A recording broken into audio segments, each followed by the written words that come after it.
Back for another edition of In the Huddle. Carl Dukes, put him up, along with my man Brian Baldinger. Of course, Jason Lockon for a part of this podcast as well. You can see Baldy is he's chilling. Looks like he's at a resort right now. My goodness. Yeah, well, it feels like one. Well, I'm just beachside here in Florida. Going to spend some of the holidays down here. I got to get to Washington this week for the Eagles and Commanders game. But in the meantime, I'm kind of trying to enjoy the holiday spirit down here right now. I love you, man. I love it. And that's what it's about. Happy holidays to everybody. Everybody. However you celebrate the holidays. We appreciate you guys being here, and follow us, like us, and tell your friends. It's In the Huddle and In the Huddle Pod on YouTube. All right, Baldy, lots of stuff going on. And I want to start with the Thursday night football game tonight. It seems like, and it feels like, we got games. We got a game tonight. We got 2 on Saturday. We got a bunch of games Sunday. But all of these games are starting to feel like the implications of the meaningful games at the end of the season, which is what we've been kind of waiting for. Broncos-Chargers. This is a big one for both teams. Both teams. And then, you talk about standings, playoff standings. This is not only about the division, it's also about that. So let's start with the Broncos first. I mean, the surprise, or at least one of them of the season, has been Bo Nix and how well he's been able to operate in that Sean Payton offense. And here are the Chargers. We know. I just saw them a couple of weeks ago. And, they came in. Ladd McConkey basically killed the Falcons in the first half of the game. Yeah. And then, they really didn't have anybody else to throw to.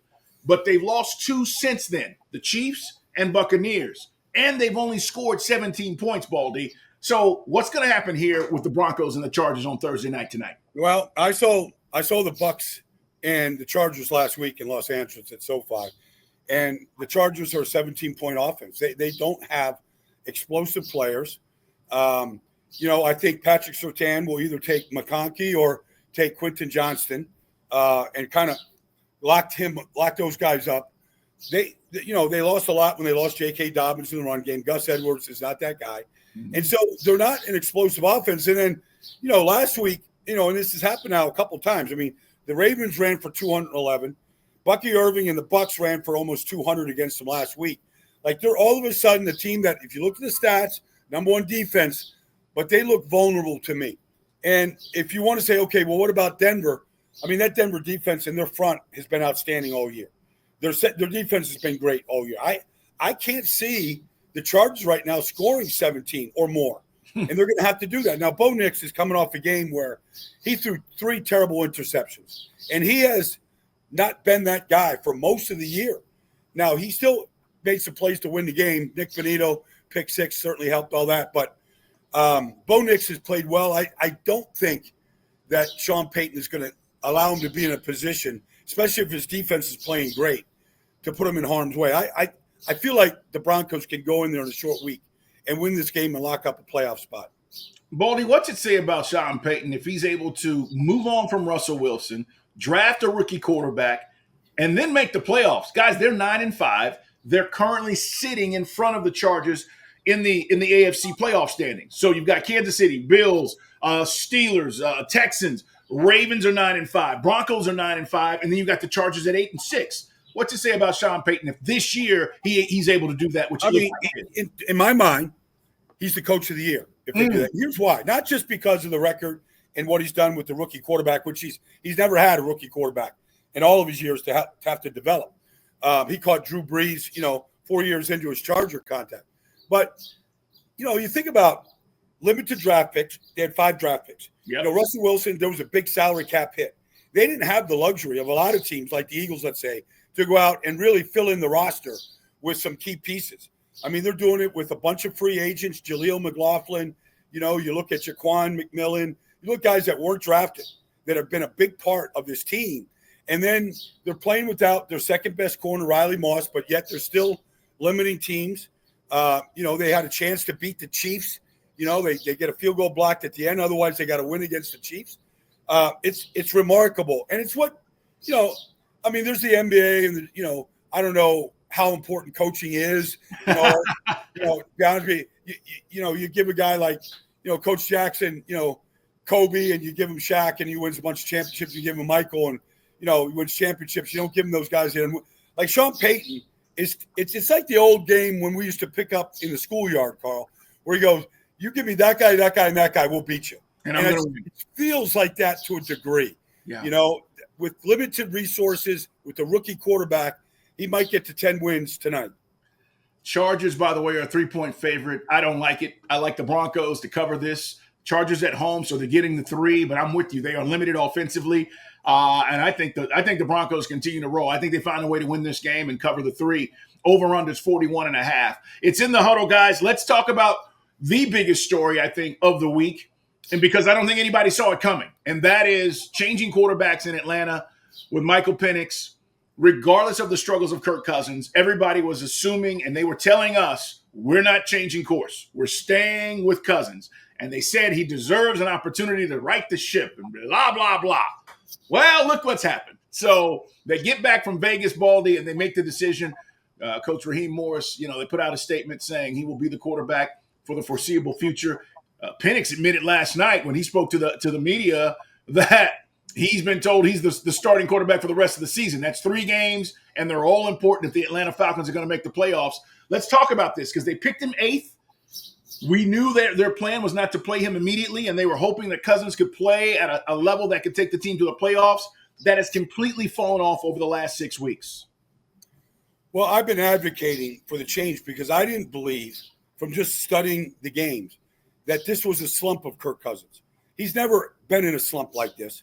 And then you say to yourself, well, why is he in the slump? We saw him, on Monday night. He can't move at all anymore, Carl.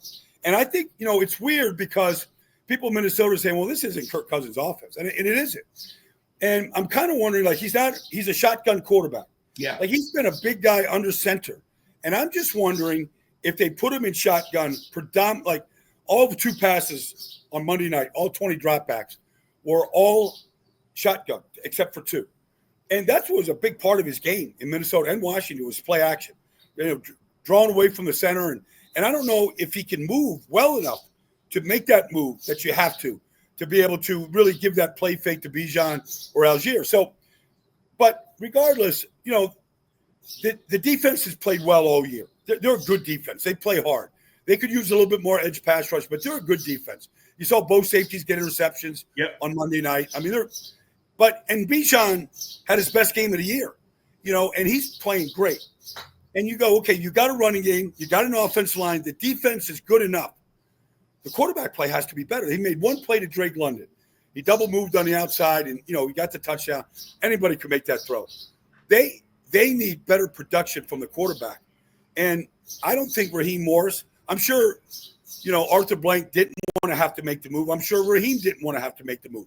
But I think from an organization, the only chance they have is to win their last 3 and get a little help from somebody beating the Bucs. Because they beat them twice. 2 best games Kirk Cousins played all year. Yep. Against the Bucs. Carl, he threw 8 touchdowns and 1 interception against the Bucs. So, but I don't think they had a choice. And I'm a big Penix fan, and it's nothing negative against Kirk, but we see these quarterbacks at the end, Carl, and you go, it's the end. There isn't a turnaround.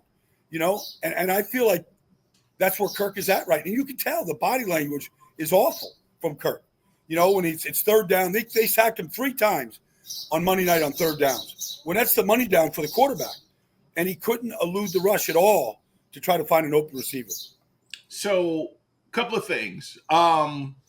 How ready is Michael Penix? Because this is a question we've examined when you throw a rookie into this situation. This isn't week 2 where you're going to give him a few weeks, ups and downs. You're looking for him to come in and have a huge impact in these 3 weeks. The biggest game, I think, is going to be the Commanders game. The one that they'll be favored this week. They obviously are 8.5 against the Giants. They'll be favored against Carolina. But I'll say this. Zach Robinson, after practice last night, said that Michael Penix, they had a 70-play walkthrough. Penix threw in every one of the plays. And I'm saying that to say some of the stuff you're talking about that they have been limited and not been able to do, I think that's what you're going to see starting Sunday. Interesting. I'm really interested to see if Penix is under. They've been a big, pistol formation team. It's worked out good in the run game. There's benefits to that, but it's not a great play action offense to be in to really get guys to bite on. It's just not, and that's why Matt Stafford's under center. You're seeing these teams. There's offenses that are starting to explode. They're heavily under center, play action, pull away from the center. It'll be interesting to see if Penix is under center and doing true play action. It's one of the things I really want to watch for, and maybe one of the criticisms of the offense for me has been that. So that will be interesting to see, and that could be an indictment on just the injury status of what Kirk has gone through. No doubt. Do you see, and let me ask you this while we're talking about this. It's in the huddle, guys. Brian Baldinger, Carl Dukes with you. Do you see a potential like a Russell Wilson situation with Cousins, where the Falcons eat most of the money, right? Because I don't think you can go back, Baldy. You've made this decision now. No. You're not going back. So this is the future. So you've got money on the books, obviously. Most of it has been paid out. But I think it's $27 million next year. And the point is, if the Falcons were to try to move on from him, do you believe that there will be a situation for Cousins like there was for Russell Wilson? There could be. But, we've seen Aaron Rodgers fall off a great amount, although he's played well the last 2 weeks. We've seen Aaron Rodgers. We saw Drew Brees at the end. We saw Peyton Manning at the end. We've seen these quarterbacks at the end, Carl. Like, it's hard to get the fountain of youth, when your body is just, like I don't – like every quarterback's different. Johnny Unitas stayed too long. Joe Namath stayed too long. We've seen this in the NFL repeatedly. Matt Stafford is probably the same age as Kirk Cousins, maybe a year older. But he doesn't sustain the injuries that Kirk Cousins just had with that Achilles. Everybody ages differently. We all wish that we could, still look like we did in our 40s. But some part of me says, like Troy Aikman walked away at age 33, and the injuries were too much, and he couldn't get out of bed in the morning. That's a Hall of Fame quarterback. Some quarterbacks and some players go, I don't want to tarnish my accomplishments anymore. And they walk from the money. Now, I'm sure there's going to be offers out there. We're always shorthanded in the quarterback situation in this league. And if you could get somebody like Pittsburgh got Russell for $1 million, you'd be foolish not to take a look. So but then the quarterback he's got young kids, young family. He's made more money than any other quarterback in his business. Like, does he want to go through what he's struggled with here the last 6 weeks again? Possibly. Like, he might walk. Yeah, it's an interesting thing that we'll be talking about this offseason. Cousins, by the way, last night said, I didn't forget how to play football, which is one of the comments he said. Okay. And then the biggest thing I thought was he said, I'm not injured. We were 6-3 at one point this season. There's nothing about the injury. So that to me was his out. He didn't use it. But that's what he said last night. So as I said, we got to take it and, take his word. He's going to fight to the end. And I get that. That's a competitor in Kirk Cousins. Like, I get that. But the results, I saw him live in Minnesota. It was dreadful to watch, and that was one of the big games on the schedule. Kirk's homecoming back in Minnesota. And, there was a long day there. Let's talk about Minnesota while we're talking about Kirk Cousins and shift gears here because they've got another big game coming up this weekend. As we've said, guys, Minnesota's I think they're an interesting team. Like, Baldy, Jason and I were talking about, I think Green Bay could be the most dangerous team. I don't think they're the most talented or the deepest roster, but I kind of feel that way about these Vikings when you talk about, where they're at. They go to Seattle. Do we have an update on Geno? No, not right now. But even if he plays, I still like Minnesota in this game. As you see there, +3, over under 43.5. Sam Darnold has been unbelievable. And I don't know how you walk away if you're Minnesota, even with J.J. McCarthy coming back, from what you've seen from Sam Darnold this year. Although, Baldy, there's been no contract conversations, nothing about, anything moving forward. Yeah. Well, I talked to Kwesi, Adolfo Amensa, the general manager. He's a very bright guy. Anybody that gets a chance to talk to that guy, he's sharp. And what he told me was, he said, we don't have to make any decision right now. Let's play it out. Let's see. If we go deep in the playoffs, it's probably a no-brainer. Sure. If we stumble down the stretch here and, we get a home playoff game and we get beat, and it's just a disappointment, they can move on. But there's going to be a big market for Sam. San Francisco's got to make a decision on Brock Purdy. Mm-hmm. And, and I said in San Francisco this week, I love Brock Purdy. He's not playing well right now. The team isn't playing well. And you can say, okay, it's a piece around him. But would you rather play? And I've talked to I talked to Jed York about this weeks ago, but they'll figure out if they need $60 million a year for Brock. They'll figure that part out. It might be at the expense of a lot of great players that we've seen in that team. But would you rather pay Brock Purdy 60 or a lesser contract for Sam? No, he knows your offense. He's been there. He knows the team. Yeah. It's a good fit. It's, McCarthy. I mean, you look at O'Connell. You look at, Kyle Shanahan. There's some similarities to what they do. So, yeah, but Sam's going to have a market one way or the other. But they don't have. They're not in any rush here. The contract talks. If he plays well and they finish, the playoffs really well, the contract. Well, and he doesn't want to go. He loves it there. Like he really found a home. And some guys, Carl, you're in a franchise with the Jets that's just in complete turmoil. You're in Carolina, which is in complete turmoil, and then you go and you play backup to San Francisco, and you're like, oh, this is what the NFL is all about. And then you go to Minnesota. You got Brian Flores, who is, assistant coach of the year, and you put him with Kevin O'Connell, and you put him on a team that leads the league in interceptions, and you have, maybe as good a combination of receivers as there is in this business. You're like, how's it going to get any better than this? Anywhere I would go. And so, I think there's mutual interest. And Sam knows, like, this is not the time to talk contract. This time is to, like, go win this game in Seattle this week. How is Dallas Turner playing there, Baldy? We talked a lot about these edge rushers last spring, and, Turner – I wasn't completely sold that he was the best edge rusher. I thought it was Latu. But what has he been doing there, by the way? So it's interesting you ask that, because in the offseason, I looked at what the Vikings did to their roster. They gutted their defensive line. Danielle Hunter gone. All these guys, right? Sure. They brought Jonathan Grenard in. Great choice. Great player. Pat Jones, he came in. Andrew Van Ginkel came in. They rebuilt their whole front. And it's amazing. And so to answer your question about Dallas, like he's a rotational piece.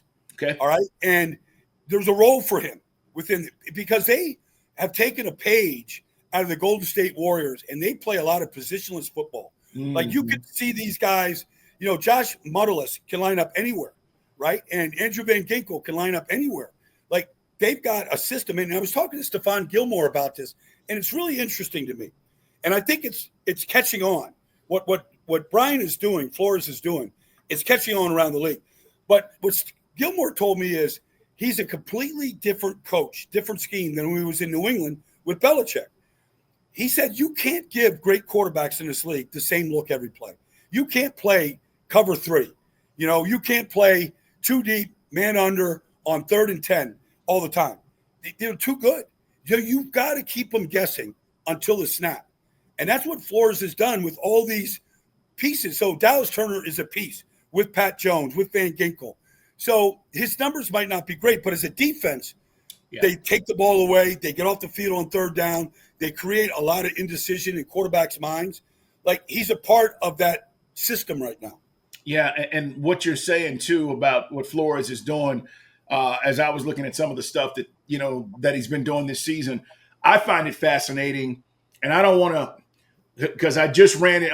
I told you about running to Ron Rivera at Army Navy. And, and we were talking about playing for Buddy Ryan and the Bears defense. And I don't want to say it's similar, but what Flores is doing with these numbers, it's a numbers game, right? That old 46 defense. Yes. He's bringing sometimes 6-7 guys up to the line of scrimmage. And you're looking at this, and then these teams, they try to run a stretch play.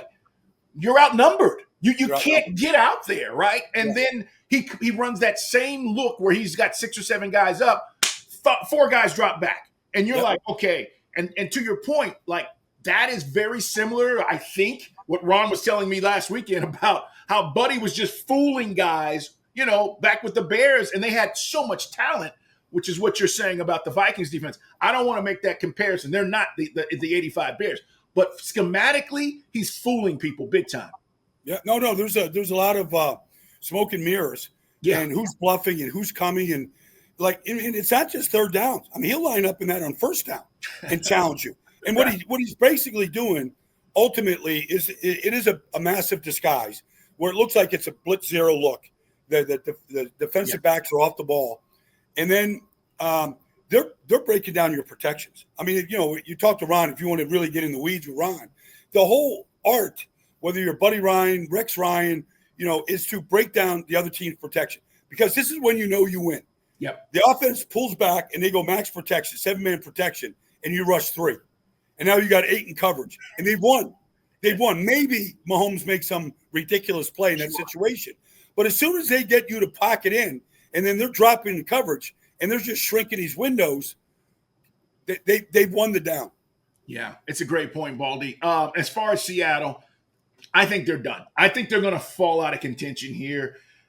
And it's not simply because of Geno and the injury. I just feel like right now they've taken a step back. And this is a game they absolutely, when you start talking about standings and playoff standing, they need this game. But I'm just not sold that they're going to be able to finish this over the next 3 weeks. Well, they had played really well. I mean, they won 4 in a row until Green Bay went there and they just shellacked them. Yep. They got to Geno. They knock him out, put him out. He's not happy. But, defensively, they played pretty well. But, I mean, Green Bay, it's amazing. Like, Matt LaFleur and that staff, they're just an amazing staff. I mean, Josh Jacobs, I know he had an off year with the Raiders last year, but he looks like that back that led the league in rushing 2 years ago. They do so much in the run game where it's like old school. Like I was talking to Mark Schlereth about this yesterday. Like they'll run these zone plays, mid-zone, outside zone, and you see Tucker Kraft and Zach Tom, like tight end tackle combinations up to the second level, and they're excellent at it. They don't have a single offensive lineman that's a first-round pick. It's crazy.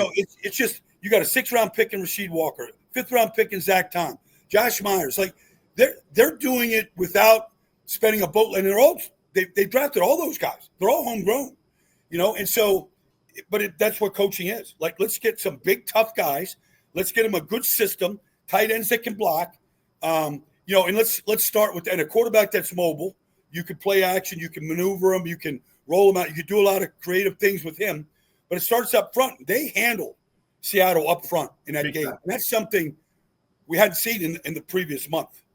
Seattle gets the Vikings, obviously, this weekend at Bears and then finish at Rams. And that is why I'm just like, this is a little tough schedule. The Bears, not much as concerning, but these two, Vikings and Rams, are going to be tough for them.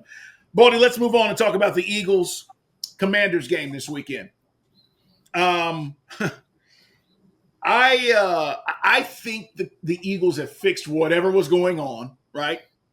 A.J. Brown, obviously there was some behind the scenes, either apologies, I don't know. But there was no strife in this game last week with the Eagles, and A.J. Brown is completely involved. And if that vertical passing game is there, this is dangerous. Like, this Eagles offense is going to be a problem in the playoffs. Well, Pittsburgh played a lot of man coverage last week. And look, somebody said in one of the pregame shows last week, I forget, like they spent the whole show on the Eagles and the controversy, right? Yeah. And, literally from the first drive, AJ was involved.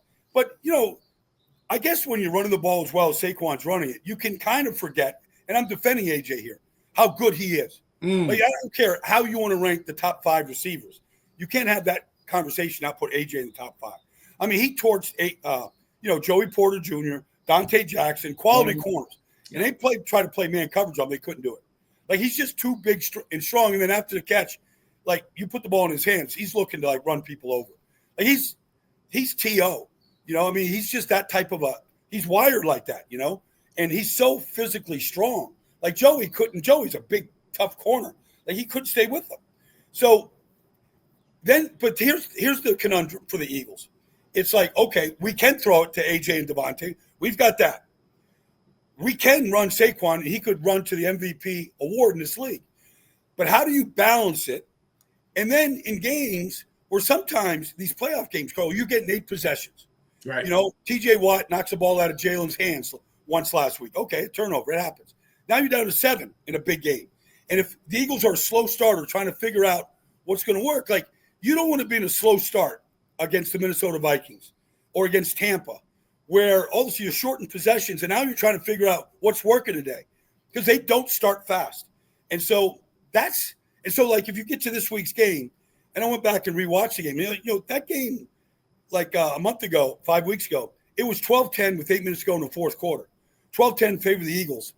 And Washington tries this 4th and 2 play. If they have a field goal, they're in field goal range, and the play gets blown up.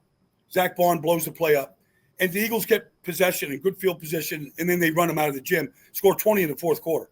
But, in that game, like Terry McLaurin caught one pass for 10 yards. Yeah. And McLaurin is the deep passing game for the Commanders. And he's got 11 touchdown passes. He's having a phenomenal season. And I just think, like, there's some things about this game. I see the line is 3.5, and you're like, how is this possible? Because Washington hasn't beaten a team with a winning record. Like, they've got 9 wins. It's impressive. But they haven't beaten it. They've had a very soft schedule. But this is a good test. And I kind of feel like the Eagles have figured it out.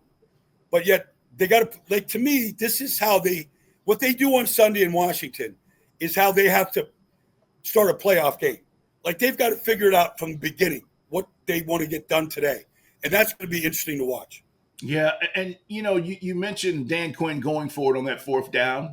That's kind of his mantra. It's who he is. But I think it cost his team that game. And you're absolutely right. Take the points. You're in a tight game, and then that thing shifted. What do you think about Jaden Daniels? Are you concerned about him here at the end of the season? No, I'm not concerned. The offense, it's pretty easy to figure out what the offense is now. Pretty easy to figure out the formations, what they do out of these formations. It's been a lot out there. And I haven't seen a lot. Like, Cliff's done a great job with the quarterback. Obviously, he had the one shoulder injury against Carolina. It looked like it bothered him all the way into that Eagle game, and they went on a slide. But he looks like he's all the way back. He's slippery. He's dangerous. He's accurate. He's good. They don't have an awful lot around him. They got a rookie left tackle. I think the Eagles' front is going to give them troubles. Yeah. But I don't see – like, it'll be interesting to see Quinyon Mitchell, Terry McLaurin. That'll be a good matchup because he's usually on the left side. But how to shake McLaurin loose against this Eagles defense right now is going to be interesting to me. I think they got to try to get Robinson more involved. I mean, that. You got to try to loosen this thing up a little bit and not have these guys coming after Jaden, all game long. The Eagles been excellent against the run. Oh, I know. So, it's that. I mean, that's the conundrum up front. How to, take care of Jalen Carter, who's a beast, and Milton Williams and the guys up front and the 2 linebackers, Zach Bond and Nakobe Dean, have been outstanding. They haven't had linebacker play like this since they went to a Super Bowl. So this is a real challenge. If Washington wants to play their style, which is run first, and put the ball in Jaden's hands on manageable 3rd downs where he's got a choice to go run for it, that would be great if they could play like that. All right. Who's playing better right now than Baker Mayfield? Seriously. Now, Josh Allen, right? Josh Allen, and I want to give you this, Baldy. Last 3 games, 14 touchdowns, no turnovers, no sacks. That's for Josh. He's playing off the charts. The Bills are really good. But I don't think anybody expected this from Baker Mayfield. 32 touchdowns, 3,617 yards. They're playing really good. They get the Cowboys this weekend. You see it there, plus 3.5, over under 48.5. I'm just saying, right now, I don't want to play Tampa. Like, I think they're dangerous. So I was on a podcast in Philly this week, and they're like, they're looking ahead to the playoff picture, Sure. And they're like, okay, who's the 2 teams? Detroit. They think Detroit and Green Bay are the biggest nemesis out there, and that might very well be true. I said, you can't leave Tampa out of the equation because, first of all, Tampa destroyed them earlier this year. I know Philadelphia's changed since then, but they did destroy them. They knocked them out of the playoffs last year, and they destroyed them in the playoffs. And they've beaten them in the playoffs before that. And then you factor in Todd Bowles and how he attacks Jalen Hurts. Jalen has not played well against Tampa's defense. But the thing that I love about Baker is he threw an interception in the game early last week. And he was throwing it to Mike Evans, and he threw it behind him and got intercepted. And people were like, the sky's falling. The thing about Baker is he is a true gunslinger. One interception, even 2, because he's thrown 2 in a couple games recently.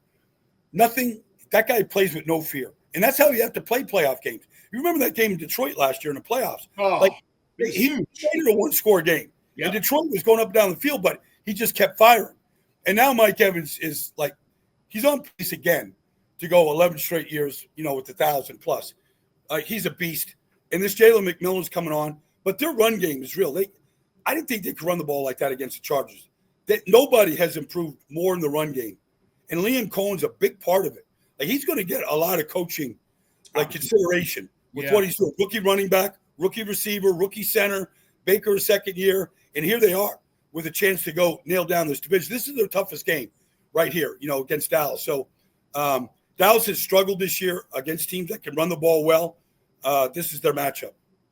Yeah, and for what it's worth, the Cowboys have looked better. I mean, considering, under the circumstances of the injuries and all that's happened and having no Dak out there.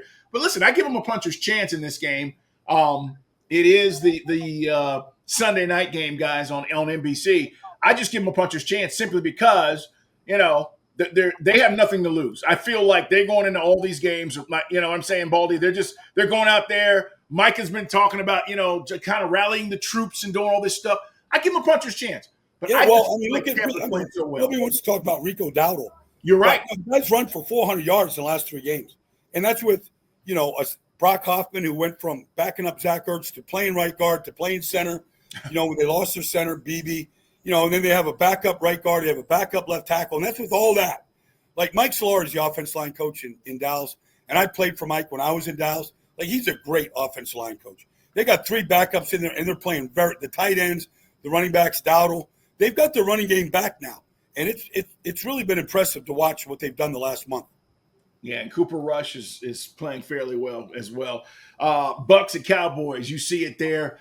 That's going to be an interesting game. And again, we get back to Atlanta needing help. If the Cowboys beat the Bucks and the Falcons win, remember the Cowboys or the Falcons have the tiebreaker over the Bucks. That's why these games are going to matter as far as the standings in the NFC and who gets in. All right, Chiefs, Houston. There's one thing on my mind with this game.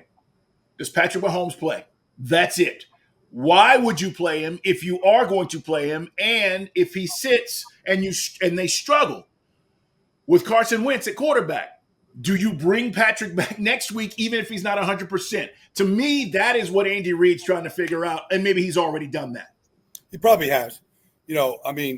But I wouldn't play him. And here's why, Carl. Like, I've watched their defense now. They've got Charles Omenihu back. He used to play for the Houston Texans. He's back. He had a sack fumble last week. When you put a pass rush line on third downs, getting after C.J. Stroud, of Omenihu, Karlaftis, Dana, and Stone Cold Jones, like, they can root. Like, Houston has struggled all year in protecting C.J. Stroud. Nobody commits more penalties than the Houston Texans. One of the reasons why C.J. Stroud's numbers aren't what they were a year ago is they have gone backwards up front. They're constantly – like, I feel like the defense can win this game for the Chiefs. And I feel like Carson Wentz is still a good enough athlete and still just the alpha male that he is. I think they can still go ahead and win this game without Patrick Mahomes. The playoffs, you can't afford to tweak that ankle. Like, that's a good – like, there's Daniil Hunter and Danico Autry and Will Anderson, and the Chiefs have been terrible at tackle. And so I just wouldn't put them out there on the road. I know that the Texans have clinched, and I don't know if that they back off. Who knows? But, like, those guys want to go get their numbers. All those guys do. And they have a chance against this offensive tackle group. Like, I don't know. Just get Mahomes. It's about a three-peat for them. Yep. Whether they have to go to Buffalo and, playoffs, if they lose the game, that's possible. But I don't know. Like, I know Mahomes wants to play. You know how he's wired. But I think, like, get him healthy. Yeah, I'm with you. I don't take the chance. That is a Saturday game, by the way, guys. We get 2 games on Saturday, Steelers-Ravens, followed by Texans-Chiefs. By the way, Baldy, where are you at this weekend? I'm in Washington. Okay. Only in Washington. Oh, so you get. I might go to that game on Saturday in Baltimore. Yeah, I think that's going to be a really, really good game. Lamar trying to get some get back, 34 touchdowns, 3 picks for Lamar. And let's get into this game because the last time they met, and every time it seems like it's a dogfight, right? We know this. But Tomlin has Lamar's number. And I can't explain it. I don't know how it happens. The only difference here, obviously, is this was going to be in Baltimore. But I feel like the Ravens, if they're gonna, get even here, this is their opportunity, and I feel like they're gonna be ready. I was talking to some folks on that staff, and they were like, "Look, when we lost to these guys a couple of weeks ago, we were like, we get them in a few weeks. We got to get back." And so I know they're looking forward to this. Tell me what you think, because you talked about the Steelers playing a lot of man. They got burned last week. Do they stay with that concept going up against the Ravens, and how Lamar's been throwing the football this season? I wouldn't play as much man. I'd be in my zones. I'd keep my eyes on Lamar. A lot of his plays come when he extends the play. He's out of the pocket. Now, they turned it over 3 times against the Steelers. That plays right into the Steelers' hands. They lead the league in takeaways. When they get those, they win. The offense is very limited for Pittsburgh. It's very limited. They need defensive plays, splash plays, field position. I don't know if T.J. Watt is going or not going. They're pretty deep at that position. But T.J. has been Freddy Krueger against the Ravens in the past. He just knows how to stir things up against them. Just because they've had Lamar's numbers in the past, Lamar knows how important this game is. He looked awfully ticked off last week early in the game. Yeah. And when Lamar gets ticked off, like, it fuels him. Like, you see the competitive juices. I'm in Fort Lauderdale. He's right from Pompano, like right down the street here. Like, that Pompano thing comes out of him, man. Like, it's this Florida fight that's inside that guy. And he knows he hears all the noise, about the Steelers got his number, all this. Like, this is a chance, I think, for Baltimore to get right, to maybe win the division. This is going to be a tough game. I don't believe in Pittsburgh's offense, especially without Pickens. Like, they just don't have the explosive element you need if they're not getting the ball and taking it away. So I feel like this is the Ravens game this week. Who's your coach of the year, Baldy, right now? I know we got 3 weeks left. Who's your coach of the year? If you had to pick one, I think there's. If I said in no particular order here, sure. But Sean Payton, Kevin O'Connell, okay, what he's doing, Dan Quinn, what he's done, and a turnaround of a moribund franchise. Sure. And I don't take anything away from Dan Campbell. Like, he's doing it. Honestly, you got to go study your roster really hard to find out who's playing defense for that team right now. You lose your star player, Aiden Hutchinson, early, and then now you lose your running back. Like, and they're still have a shiny record. Like, all those, even Harbaugh with the Chargers, if they win tonight, all those guys, you got to play this thing all the way out. Like, all the voting. And to see, like, if the Chargers beat Denver and they get a playoff game, it's hard not to say what he's doing with the Chargers right now as well. Yeah, there are a variety of candidates as we get ready for another big week in the NFL. Steelers, Ravens, you see it 6.5. I'm with you. I like the Ravens in this game. Listen, it's always hard with these kinds of matchups to say one team's going to cover 7, right? But I do like the Ravens to win. And the Steelers, you saw it last week, how limited they were without Pickens. There's nobody else that scares you on the outside. Fairmouth is great. He's a tremendous tight end. I love this kid. But that's all in the middle of the field. That's not stretching the field. And I agree with you. I thought Russell really struggled without having him and at least attempting to throw the ball down deep. Ravens know that, and I think it's going to be a tough go for the Steelers this weekend. I think if the Steelers fall behind, this is not a come-from-behind offense right now. No. Like, there's not. It's a check-down offense. You play with the lead. You possess the ball. You just take what the defense gives you, and you play that style. And just don't turn it over or screw it up. That doesn't look like a winning formula against the Ravens this weekend. One last thing before we go, and it's not really a game that we talked about, but I'm curious, do you think the Dolphins can win out? With what I've seen, and this is a team, again, everybody had high expectations, obviously Tua with the concussion earlier in the year, and then, they went through their struggles. But I don't know, Baldy, what's missing there with the Dolphins? I watched them the last 2 weeks, and I'm just like, there's something missing. Yeah, well, the ball is not getting to Tyreek. Like, you saw last week, like, Derek Stingley Jr. If you want to rank the top corners in the league, he's in the top 3. Like, he takes 2 away, and there's a ball last week where him and Tyreek go up for the ball. Tyreek always played much bigger than his size. Like, he was a beast with the ball in the air. And I saw Stingley just take it away from him. And, like, we never talk about Tyreek Hill anymore. Last year, he was the story of the game. He was one of the top 5 stories in the whole league. Could he break Calvin Johnson's record? Like, he's not that guy right now.